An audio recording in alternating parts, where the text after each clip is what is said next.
Are we the only two here? Apparently.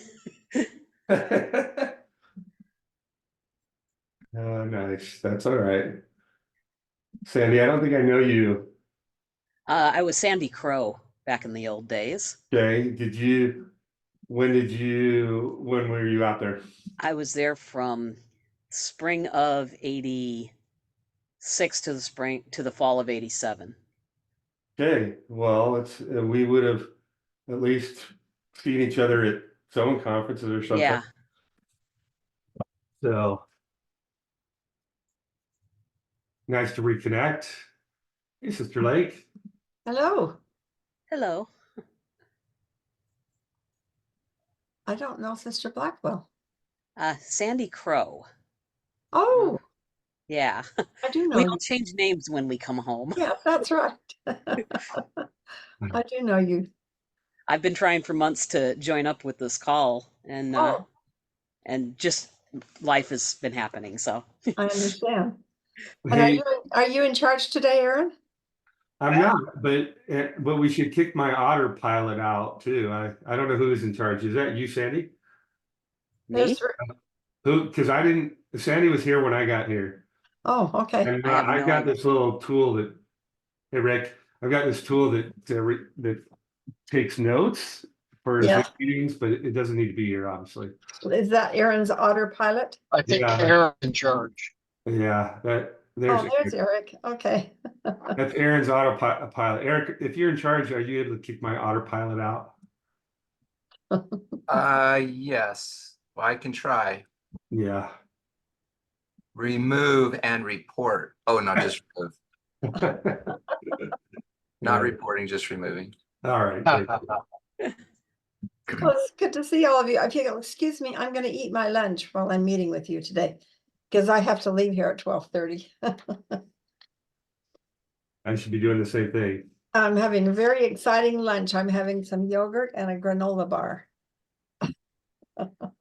I had some leftover broccoli and pasta. Well, I don't want to brag, but I'm going to. I got to hug Sister Lake yesterday, and she gave me a book full of our mission newsletters. And I just scanned them a half hour ago, and that link is to the Amo Servatum newsletters that were in that book. So, Oh my gosh, crazy. Very cool. would somebody can you open that and just make Yeah, sure? I'm looking at it now. Okay, and okay, got access. Great. Yep. it's amazing what I'm finding as I go through boxes. All kinds of things. I remember that. Yeah, I'm gonna have to go through this for sure. Very cool. Sister Lake, I did reach out to Doug Hardy, and I did digitize that letter from his mom and sent that to him, and I'll give him the physical copy when he's here in April. Oh, good. Okay.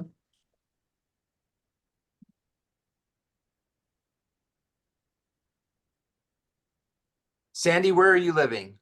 I am in southern Indiana, a little town called Salem, about almost an hour northwest of Louisville, Kentucky. An hour northwest of Louisville. Okay, Okay. it gets my bearings. My sister-in-law lives in Lexington, Okay. and So that's about 2 hours away. and I have a cousin in Louisville. So Okay. So tell us about your family, Sandy. We haven't seen you for a long time. Yeah. Let's see. Well, I'm married and I have 4 kids. They're all adults now. They just grew up. My oldest son just had their second child. Their first was stillborn, so it's kind of still a first for them, but their second. Just a couple of days ago. And Awesome. then I have a daughter, and they have a 1-year-old. And actually the 2 grandsons have the same birthday, 1 year apart, Oh, March 1st. And then I have 2 other sons. One is he's currently out of the military. He served 5 years in the Marines, and he's been out for about a year now, and he's filling out paperwork to going into the Air Force I Oh. do because the he same decided thing. civilian life wasn't any easier. And then my youngest is 20 years old, still living at home, working at Best Buy Geek Squad, a job that he was born for. Well, good. So, So you're a grandma twice. Well, yep. 3 times. 3 times. Well, yeah, 3 times. One lives in Colorado, so I can't spoil him, but the one that was just born lives here, so I can spoil him very, very directly. It's a lot more fun to be a grandma than it is to be a parent. Yes. Yeah, Yeah, it is. I think probably the best years are coming, right? As a grandma or as a grandparent. Yep. Sandy, like you, my oldest is 4, and so I don't know. Rick probably has a bunch of grandkids, huh? Just had another. That's why we're headed back to Idaho. We just had another one here probably 2 weeks ago. So headed home. And we do How many does that make for you, Rick? that's 14, and then we have another one coming in July. So that'll be 15 with 11 girls and 4 boys. Oh, You probably, of all the missionaries that served under President Lake, you probably have the most. I would put money on it. Well, math is on my side. The Like, math was like against me. I didn't start till I was 30 with kids. yeah. Hugh Wilkins is coming for you, Rick. Oh, what's he got? Where's he at? They've got 10 kids. Oh, I didn't even realize that. Cute. But they're younger than your kids a little bit.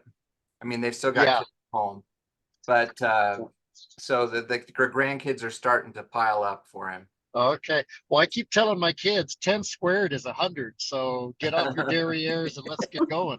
is that how many Now, you so, have, Rick? Is 10? How many children? we have 10 kids. Yeah. Yeah. Yep. So same as Hugh. Interesting. Okay. Yeah. And our baby just turned 21. So, and our oldest is, I don't know, 35, I think. Lose track. But, yep. I think I had to tell my oldest when he was 28 that I want grandkids before I die. That's finally I got one. So My oldest child, Katie, she has 3. The oldest is 15 and the youngest is newborn. So that's been an exciting experience for her. That's a big spread. Yeah. Casey, do you have any? Oh yeah, I do. So our oldest is 34 and our youngest is 13. It's crazy. So she was born 11 years after we thought we were done. A surprise, huh? Yep. Welcome surprise. And how many grandchildren do you have? We have 5. 5. Yeah, so I don't think we'll ever get up to 14 anytime soon. So how many children total do you have? So five children, 5 grandchildren. So it's great. Our oldest grandchild is turning 8 this year. She gets baptized in June. That's cool. I had a great grandchild just get baptized last Saturday. Wow. I have 45 of those. Woo, great. Greats. Yeah. Wow. That's awesome. ACC, No, great. come here. Pardon? No great yet. How No far great away grades. No, the how oldest, old is your oldest? he's 16. Number 4 is Okay. on its way. What's that? Oh, there we go. Woo-hoo. Oh, yeah. This is my daughter, Cece. Looks like you've got one in the oven, huh? Yep. And one out of the oven. What are you do? What does she do? You're due in the middle of April. Yeah. Oh, that's great. One more month. She served in Winnipeg, Canada on a mission. Oh, did she? Well, congratulations. Very fun. So that'll be number 4 for us.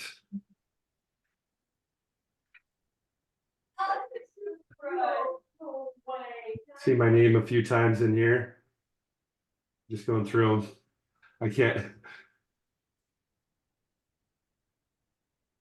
I remember these. They go back to 84, so Farmer even makes it in there, I think. Yeah. Woohoo! Oh yeah, is that the almost Almost every severe, Tim? time. Yeah. If I could even pronounce it. I have a bunch of those. My kids call me a hoarder, so I think I might have most, but You should, if I'm missing some, I can nab them. yeah, and you should take a look. Maybe you have some that we don't have in that list, so.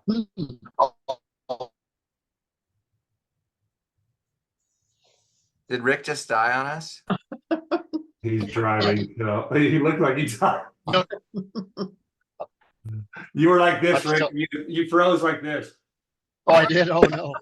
I'm falling asleep at the wheel. No, I'm still here. Eric, I'd love your insight on the church acquiring the Kirtland Temple as far as, and the other things.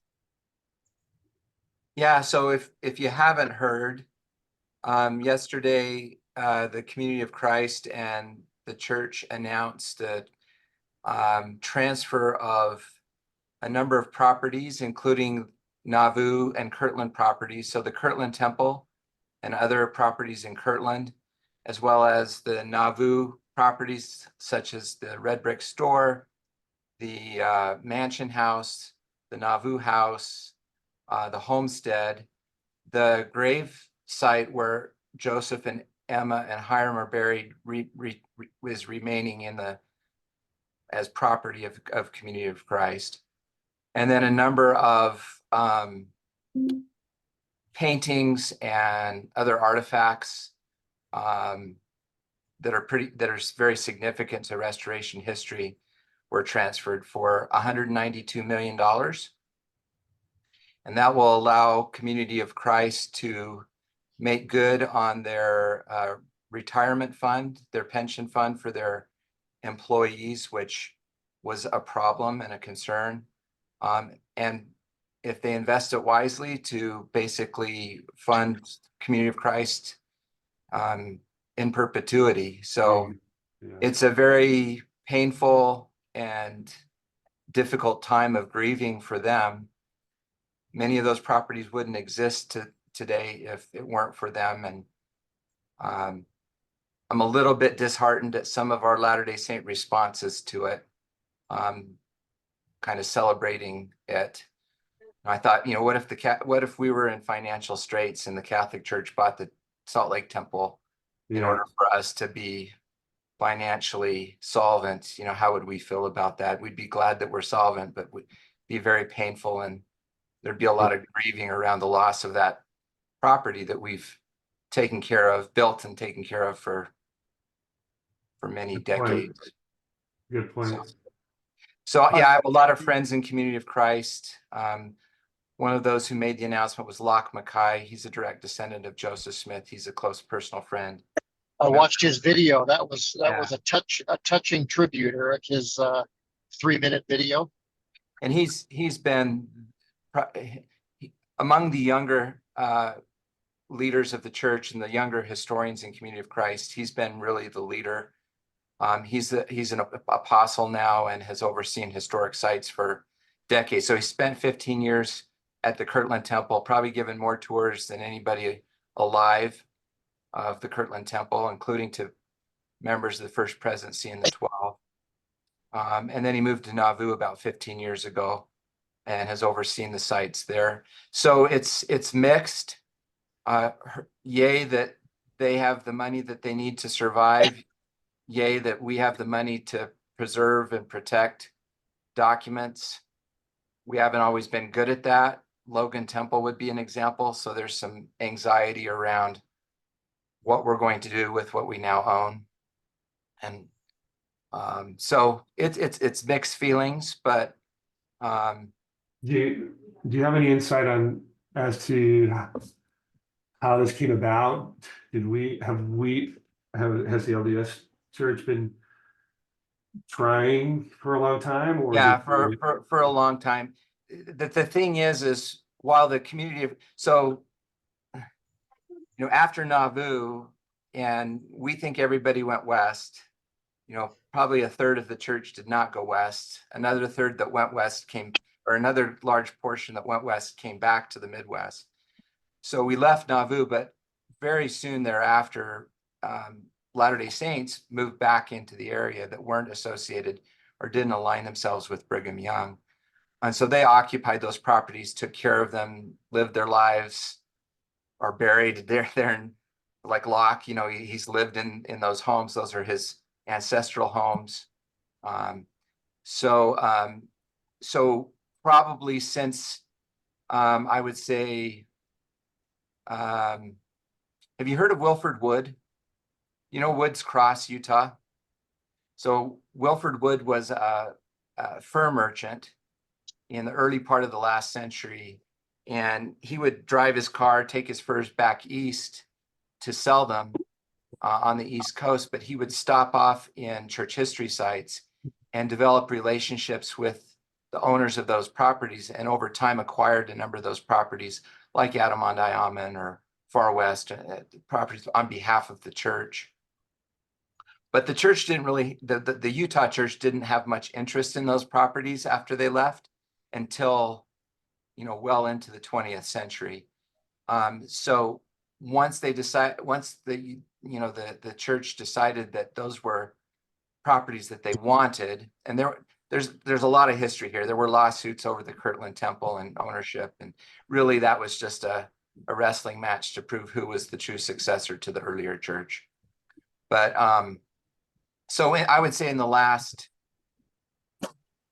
5 or 6 decades, Aaron, yeah, the church has tried to improve relationships, which were very much strained over the years. And then probably in the last 20 years, and the church has become much richer in the last 20 years, so that $192 million bill doesn't feel like it did 20 years ago.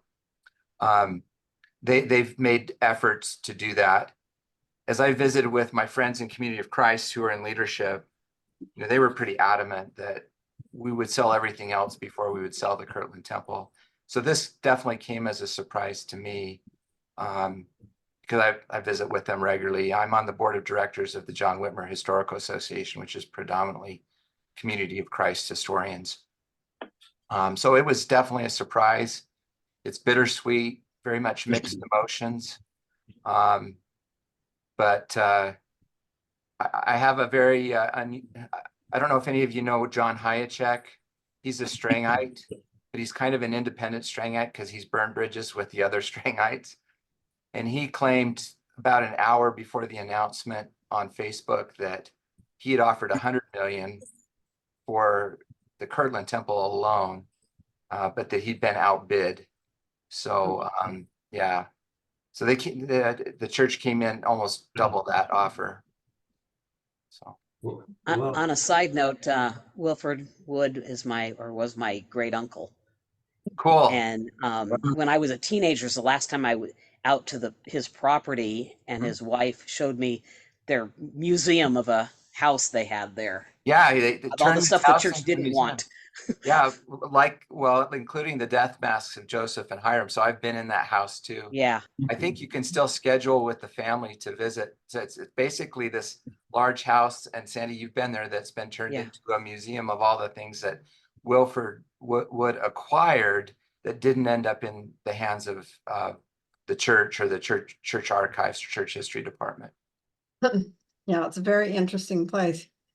You have to go. You've been there, haven't you, Pat? Yeah, a few times. You have to go through the daughters. Are they daughters or nieces? Anyway, I think I have one of their names somewhere. Yeah. And But it's just right there in Woods Cross, just between North Salt Lake and Bountiful. Right. I was there as a teenager when Lillian was still alive, but I haven't been there since. Uh-huh. Yeah, it's a very interesting place. Mm-hmm. They do one tours. room papered with copies of the Book of Mormon. Yeah, Rick, they'll do a tour. You just got to call them, and they just arrange to be there and unlock the door for you. Yeah. Oh, that sounds pretty cool. Yeah. Might be a fun family outing. Yeah. Eric, do you know what's the church's intention is with the Kirtland Temple, or is an operating temple precluded? Yeah, from the church? agreement is to maintain it as a historic site with no cost access to everyone. So it wouldn't be an operating temple like our operating temples nowadays. Of course, it was never an operating temple in the sense that our modern endowment, the modern endowment was never part of the Kirtland Temple experience. That came in the Nauvoo period. Gotcha. Okay. I'm sure it makes it easier for the members of the Church of Christ if they know that it's going to be still open to them to be able to see as a historical site. Right. Yes, and not only that, but they said that they can still hold special meetings there. Cool. I think their agreement was 6 times a year they could have the property all to themselves for celebratory or worship services, which they do all the time anyway. And they've opened it to other religious groups, including church members, for youth conferences and other Ganz schlechter Empfang. events. When I was with the tap choir, we sang there in that temple. I'll share a quick anecdote. So I was, as I said, I'm a member of the John Whitmer Historical Association, and one year our conference was in Kirtland, and we always close the convention. The conference usually goes Thursday, Friday, Saturday, Sunday, and it ends on Sunday with a combined worship service in the morning, and then everybody goes their separate ways.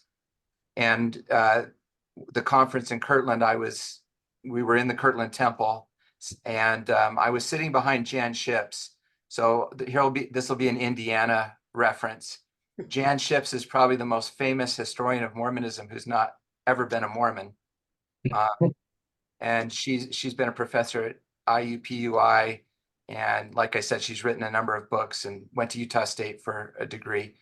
Just an amazing historian and legendary within Mormon history circles. I was sitting right behind her in the pulpit, right behind her at this worship service. And we sang "The Spirit of God Like a Fire is Burning." And she turned around to me and in tears said, "That is the greatest hymn in the English language." And it was a very moving experience. One other quick anecdote while we're on it. So there's a bell tower at the Kirtland Temple, and Locke Mackay, who I mentioned before, who's a direct descendant of Joseph Smith and a member of their Quorum of the 12, and who's been over their historic sites for 30 years. He took me along with a former Latter-day Saint named John Hamer, who's from Montana.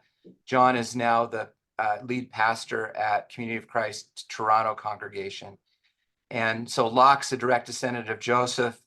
John Hamer's a direct descendant of Sidney Rigdon. And the two of them took me up into that bell tower to overlook Kirtland and to see all the graffiti from the last 150 years on the wooden supports in that tower of the Kirtland Temple. That was another highlight experience there. Yeah. Wow. Eric, I wonder, what's the brother's name that is Mr. Kirtland, that's a member of the church that's written so much about Kirtland? Brother Anderson. Yeah, yes, what's his first name? Yeah, he's been there forever, and he's had a great relationship with Community of Christ. He's taught for BYU as well. Yeah, I'm wondering I can't remember his first name. I wonder what his feelings are. Kurt, no, it's what is his name? Carl Anderson. Carl Anderson, that's right. A very hard name to remember. Yeah. I just wonder what he's thinking now. Yeah, I'm not a personal acquaintance of his, so I haven't reached out to him. But like I said, it'll be good that they can get their financial house in order. $192 million, if you earn 10% a year on that, that's going to exceed their tithing revenues each year. So you can see what a significant impact it is for the financial future of Community of Christ. And the preservation of those things that they could just no longer continue to afford to do in the best possible manner, in both the properties and the artifacts. One of the things that was purchased was something called characters that purportedly contain, I guess, handwritten maybe, characters from the golden plates. Is that Right.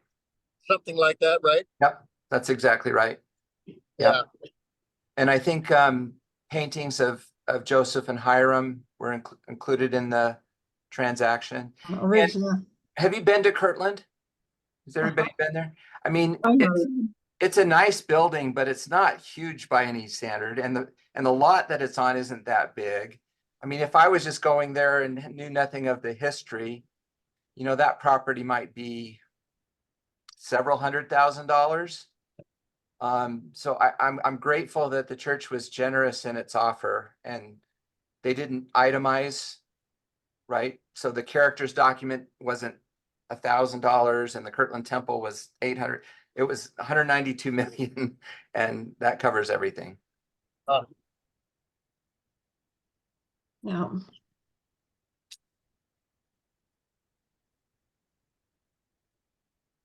Well, hello to Ramona and Mark and Rob. Did we lose Marco? Yes, I don't know where Marco went. He was only there for a minute.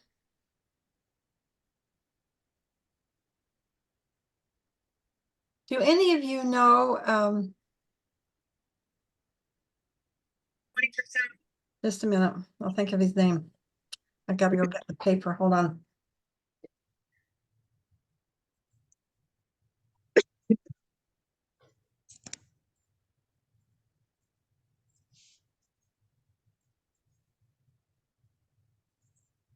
We're so fortunate to have Sister Lake still with us. Yes. Treasure it while we can, right? Mhm. I do.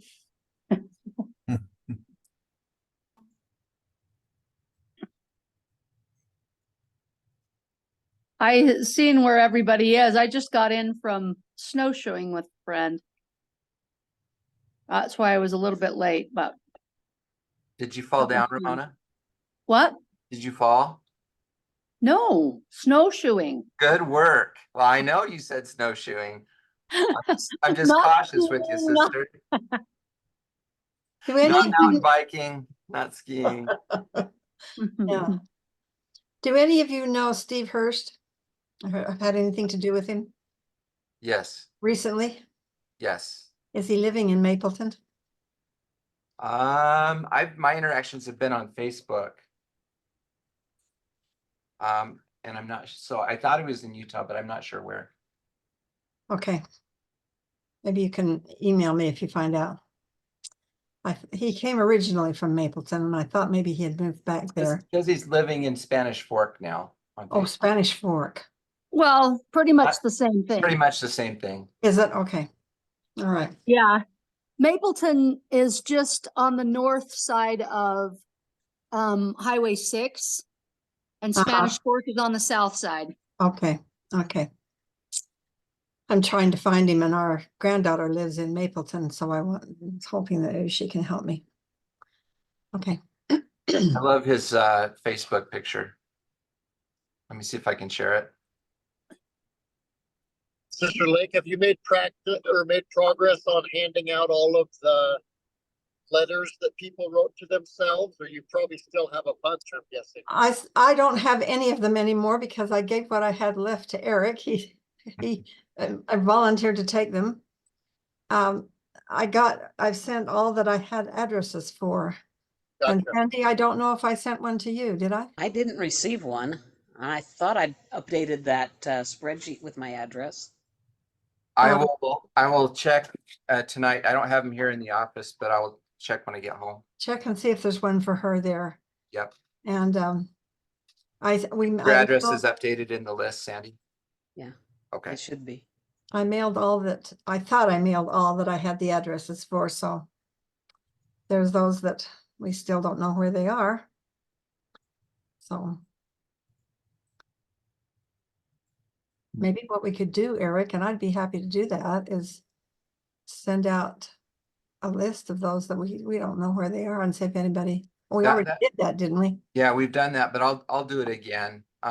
I think I know several, and so I just haven't gotten around to sorting through and contacting those that I have contact information for. Okay. But once I've done that, I'll send an updated list of those who we don't have contact information on.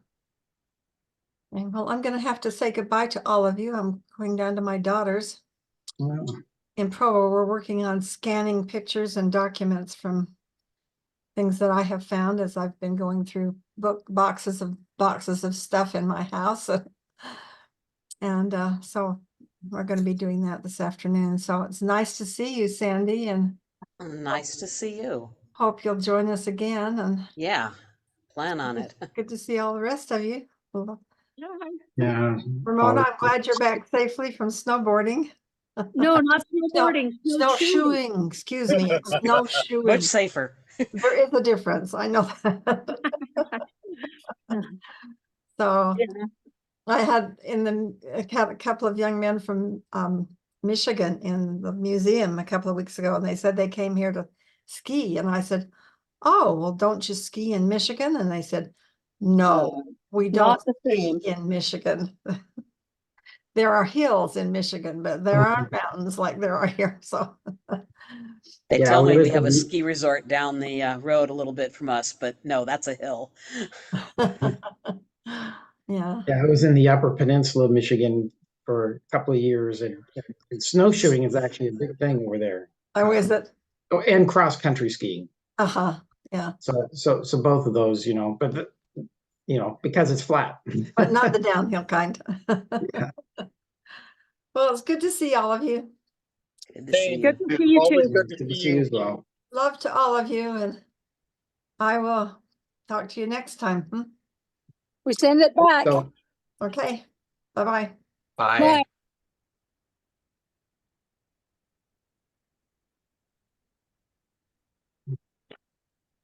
so you are recording this, I right, am. Eric? Okay, good, because I missed that, the beginning of that. I would have loved to have heard more about that, so. It's And good. Rick's got the Haribos going.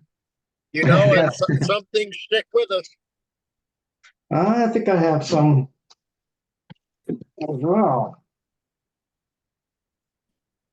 Awesome. It's all pineapple. I if you love like the that. pineapple one. Daddy, tell me again the name of the town that you're in. Salem, Indiana. Salem. Okay.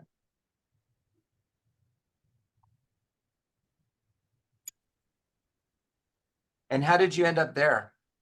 Well, about 20 years ago, we were living in California. That's where I'm from, and my husband was self-employed, doing consulting work, flying to client sites. We decided that all we needed was an airport. We ought to live someplace a little cheaper.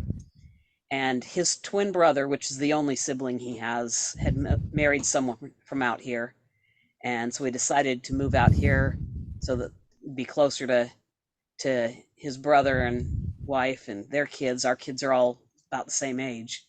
And then my husband's parents also moved out here, so we had the whole family on his side out here. And then I brought my sister out here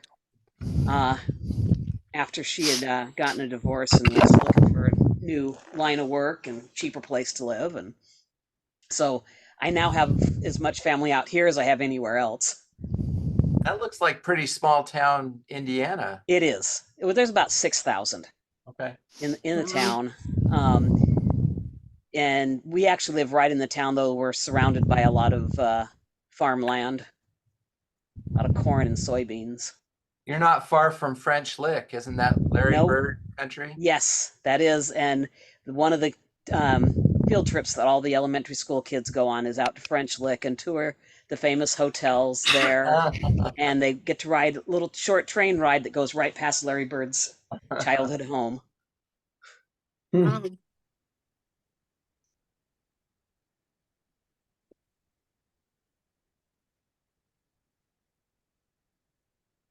My husband now works for a bank down in Louisville as a computer programmer. And we've been able to pick up a few rental properties here that I manage here in town.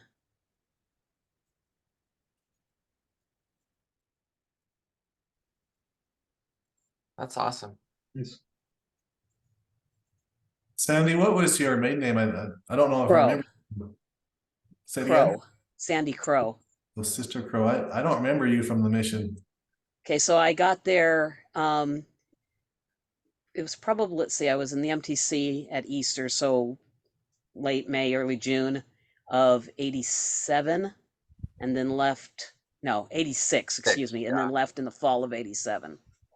Yeah, I was gonna say, I think we were in the same district together, right? Up in Hof or something like that, if I Oh, remember yeah. right. I think I Hof was was your part of the district district. leader. I was in Yeah, Bayreuth. yeah, that's right. I think I was your district leader for a while. I was just Okay. chuckling about that, laughing to myself, thinking hmm that's a few years ago.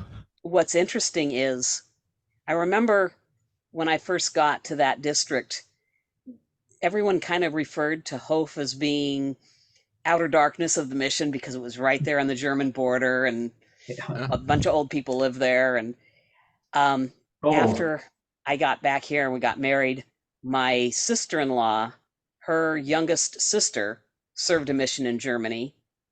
And after the wall came down, and Hof was one of the towns that was in her mission because it was more the former East Germany, but it was one that we had in common.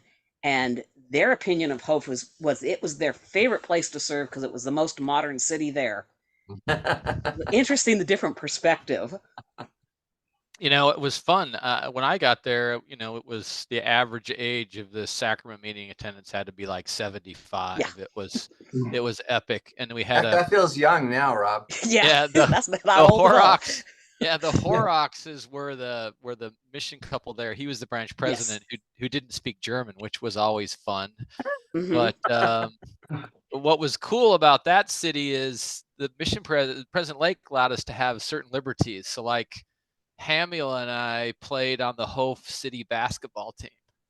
So we got to actually go and practice with them and play in games. We just couldn't travel. The team was kind of ticked off because they'd go to travel and we couldn't, you know, go to away games with them. But yeah, Hammy and I would start on the Hof City basketball team. So Nice.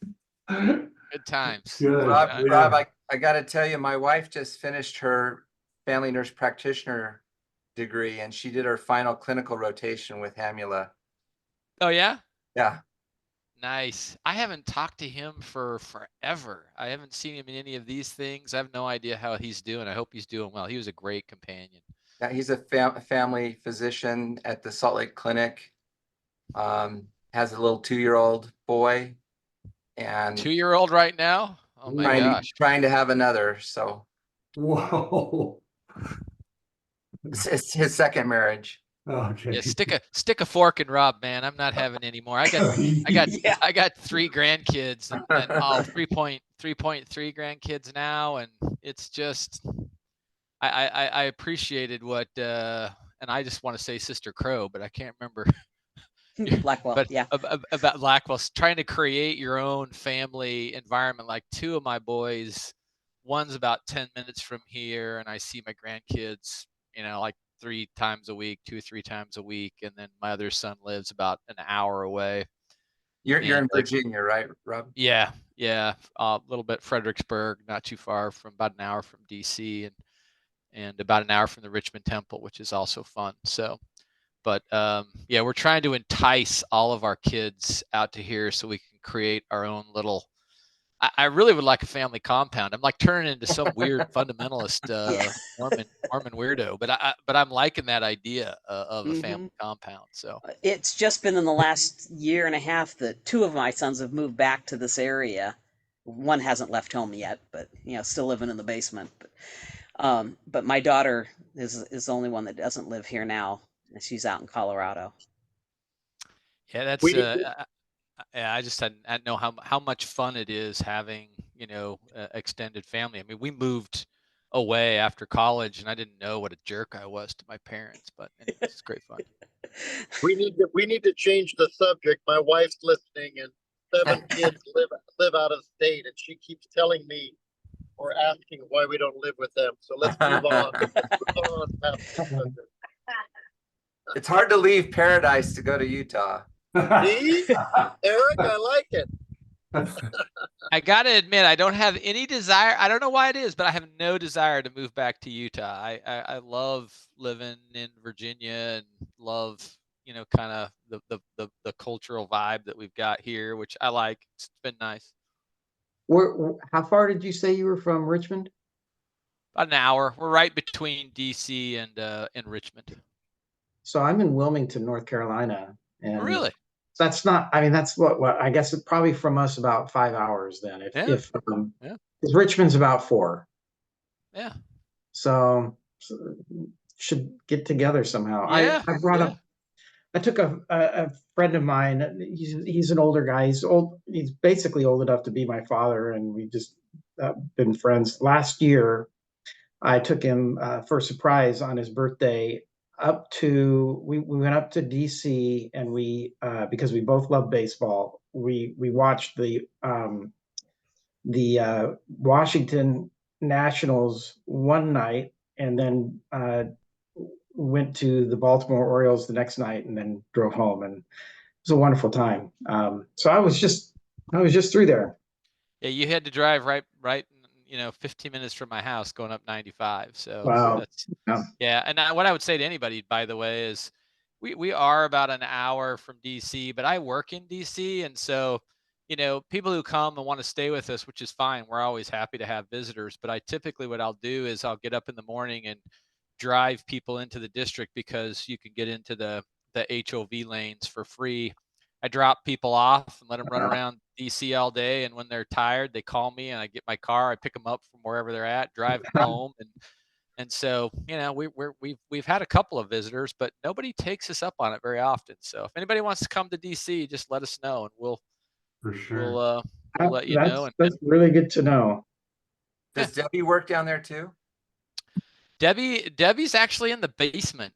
She sees clients out of the house now. So about a couple of years ago, when we moved here into this house, so actually when the pandemic hit 4 years ago, we moved to be closer to my son. Half an hour was too far away. We wanted to be like 10 minutes from the grandkids. So now we're all in the same ward, which is, I know, kind of weird, but yeah. So Debbie's in the basement, sees clients, and you know, is great therapist, and I still work for NASA, just being kind of, you know, just doing my NASA thing. Yeah. Nice. Rob, have you ever crossed paths with a former NASA historian named Roger Lanius? Oh, I know who he is. I mean, he's been gone for quite a while. Um, He's a member of Community of Christ, and wrote the most, probably the best biography of Joseph Smith III. It's really good, and he's also written NASA history. So yeah, you know, it's interesting is I've known about him for years and years, as he was NASA's chief historian, but I didn't know him because I met him personally, but because my mom got her PhD in history from BYU. Oh. And he was also the president of was it the Mormon Historical Society for many years? And so Mormon she History knew him. Association. Yeah, whatever that was. And so he also wrote a book on baseball. Mm-hmm. Yeah, the history with of baseball is really good. Yeah, with the guy that I know who still works at NASA.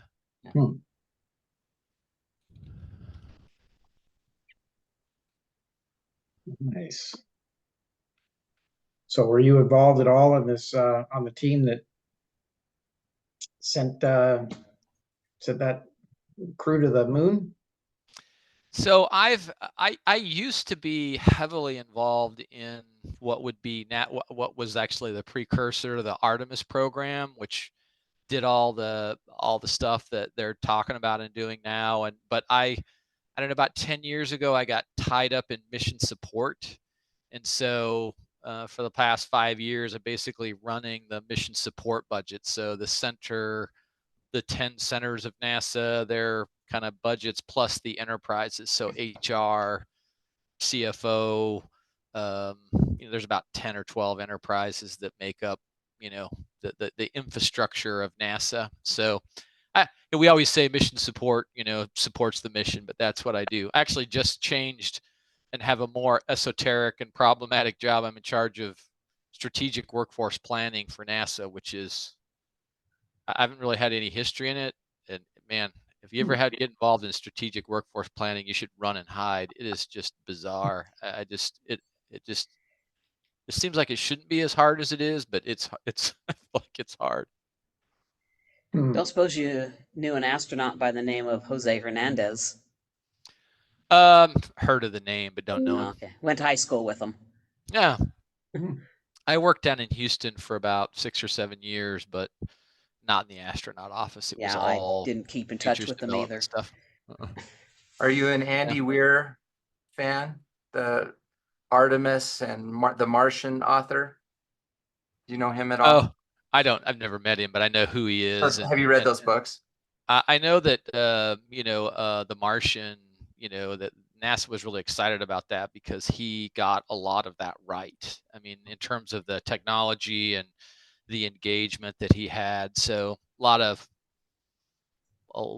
positive things about that. But, I didn't read the book, but I obviously watched the movie, and Books a are lot really of good. positive things about that. But I don't know him personally. So it's really funny. I just was thinking a lot about, I had some experiences at work, and I realized that, people say, oh, you work for NASA, but that must be really cool. I realized a couple of years ago, I really don't care who I work for. I'm doing it for the money. I know that's terrible. I mean, don't get me wrong. I want to do a good job and I want to be valuable, but I really just want to provide for my family. Is that wrong? I hope it's not No, anyway. not at all. And you want to do it in doing something that you enjoy. Yeah. Yeah. I mean, I don't know that, when I was, playing on the playground at school, if I thought if I could just grow up and be a budget analyst for NASA, then my dreams will come true. But it's good work. It's honest work. I enjoy it. I'm just impressed that you got Debbie Wilodko to marry you. Hey, blind squirrel finds a nut. I mean, I agree. We were all surprised that Debbie agreed to marry me. So. I didn't realize you were married to her. Say hi. She was my greenie trainer. Yeah. Debbie and I got married. She's as much the same as she always was, just wonderful and delightful and kind, and keeps, agreeing to stay married to me. So that's good. That's a good thing. Good times.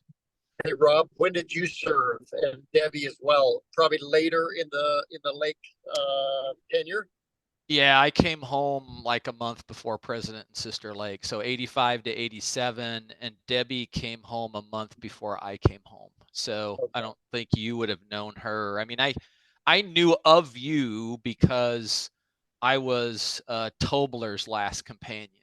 So yeah, you guys and that whole engagement, you guys were all kind of the beginning first half group, and that was my connection was Tobler. So I got to talk a lot about you guys. Good. Yeah, I deal with Brian. I don't deal with him, but we still chat fairly often. Yeah, he like made all the difference. I had him he was my second companion. So I had my trainer for a month, and then I had Tobler for a month, and just totally set the whole tone for my mission. And he took time to be patient with somebody who was trying to figure it out, and was kind, and also set high expectations. So I have very grateful. I always think of him super fondly just because of just the enormous amount of kindness I was thinking about, sorry, go ahead. No, that's it. I was gonna say, I was thinking about Elder Tolbert just the other day in Gospel Doctrine, because we're talking about Isaiah. And so you guys probably have heard the story, but I was transferred from Coburg down to Munich after 2 months. I arrived in Munich, and we have a zone conference coming up pretty soon. And he gives me an assignment to give a talk on Isaiah, right? And so I prepared this. It's a 10, 15-minute talk. So you know, and any free time I can find, you know, in the evenings, I had a Book of Mormon manual that I brought with me, and I had a lot of stuff on Isaiah. So I'm just preparing this talk. I'm just working real hard on it.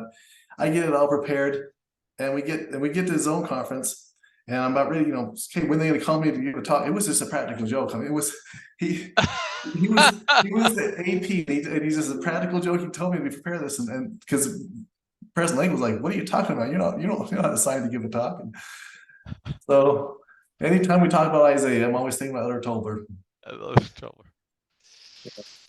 He was good. The funniest story that I had with him was we were riding bikes back from the grocery store, and we're just kind of going along, and all of a sudden, there's Rob Carver. Goodness gracious.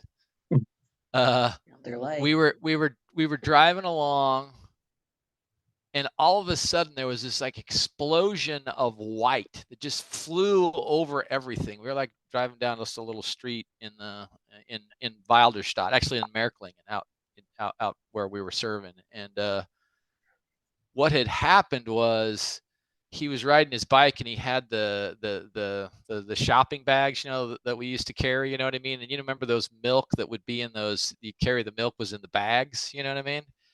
And it threaded through the spokes in the front wheels of his tire, and the milk exploded all over us, you know? And so there's these housefraus out there just laughing at us.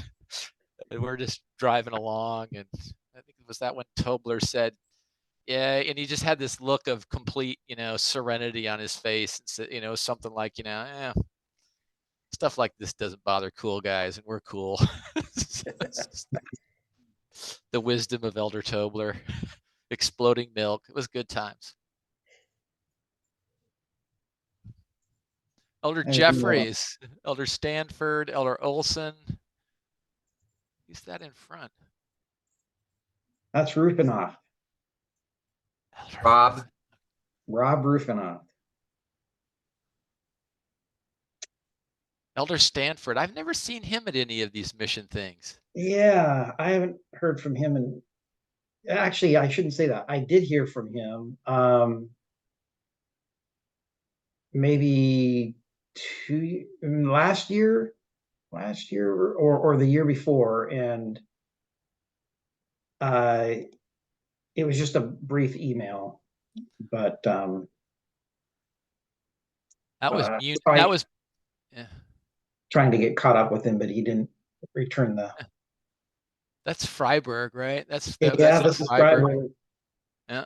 Stanford, Falk, Jeffries, Olson, and this is Uta Porschman, who became Uta Frank. They got married.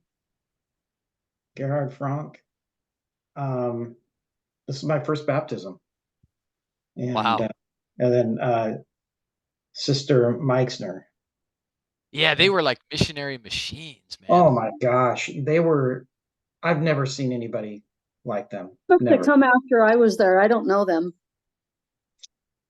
The Meixners? Yeah, I think, yeah, they should have still been there. Yeah. Rudy. Yeah. I left in December, Christmas transfers of '86. They must have been like on vacation or something, because they would have been there at that time.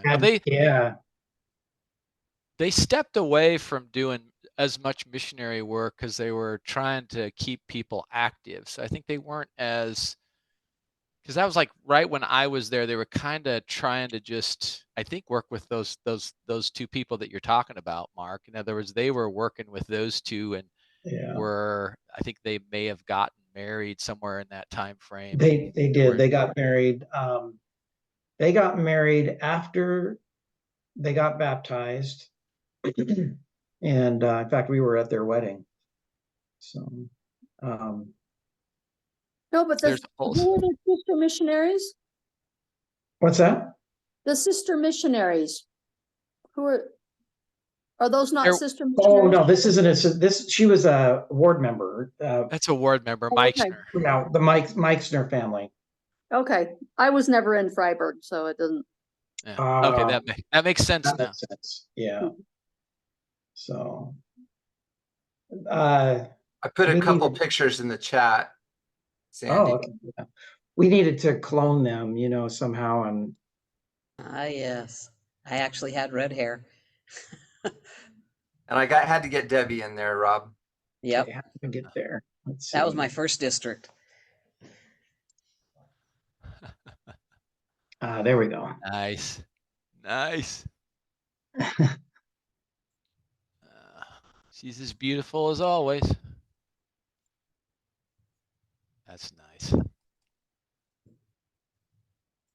Oh, that's Bueller in the background. Yeah. Tolman and Bueller. Tolman and Bueller. See you, Aaron. Take care. Is that Regina? Tickbauer? Or Oh, wow. Okay. What's that? I'm not the sure, one? Ramona. What I'm not sure. is the with the long hair? The girl with the long hair. I think that. Wait, where is this? Is this in Salzburg?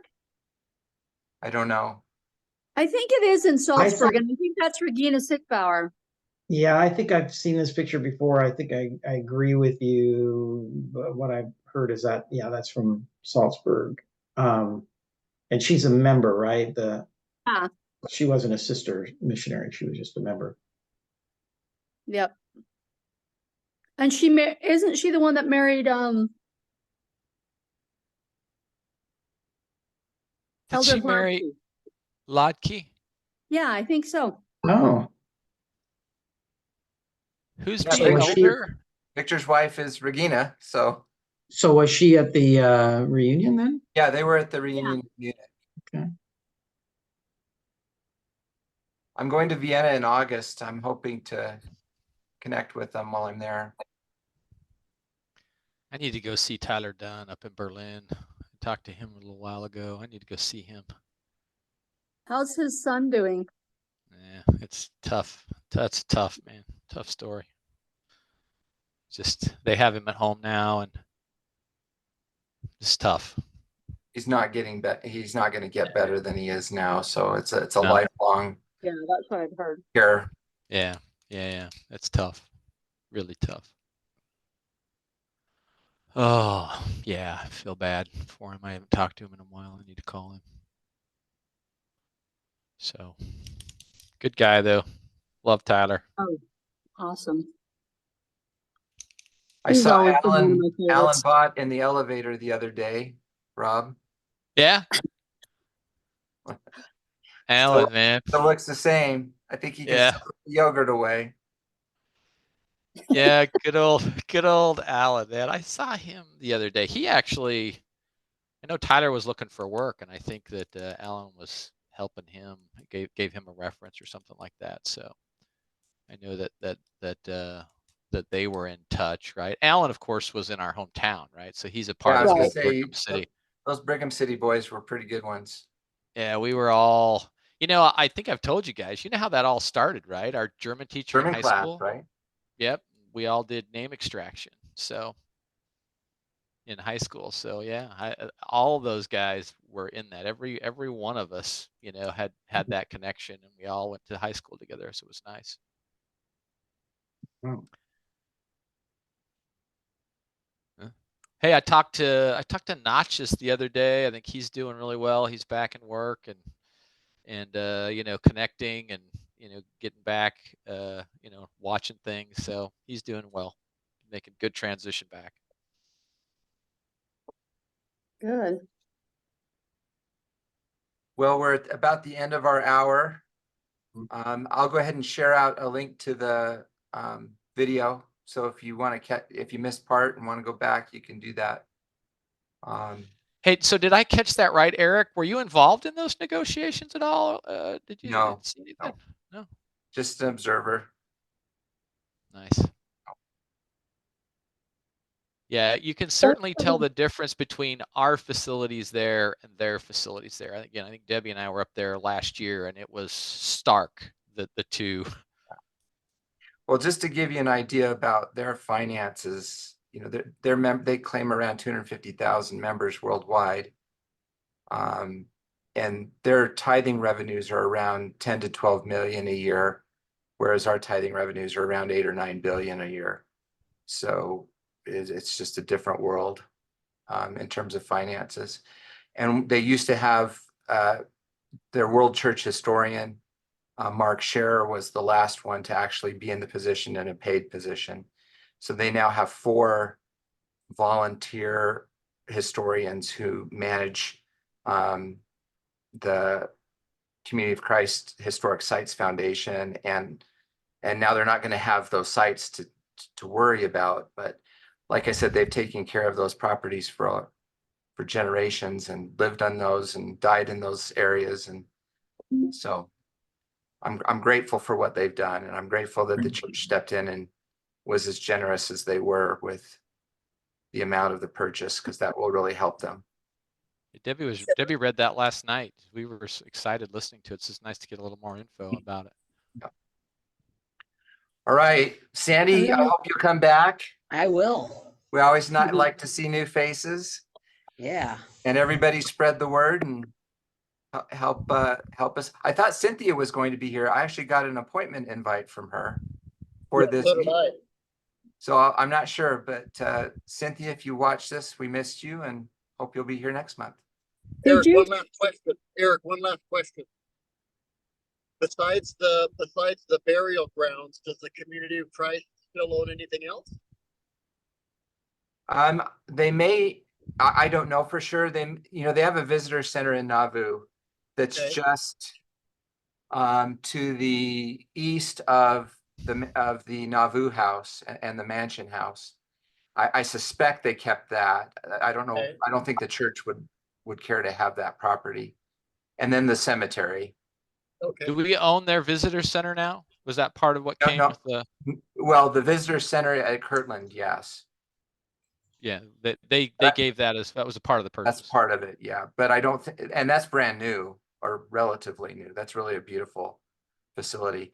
But I don't think the visitor center in Nauvoo was part of the transaction. I'm really hoping that the level of like the tour that they gave when we went there was pretty weak sauce. So I'm hoping that you get the nice church's production, and like when you're walking around the temple, it was just interesting. It was neat, but just I'm looking forward to that. Very different. They have a very different approach there between what the church does and what they do. So it will definitely be different. Nice. Thank you. All right, love to all. Take care. Thanks. Take care. Bye.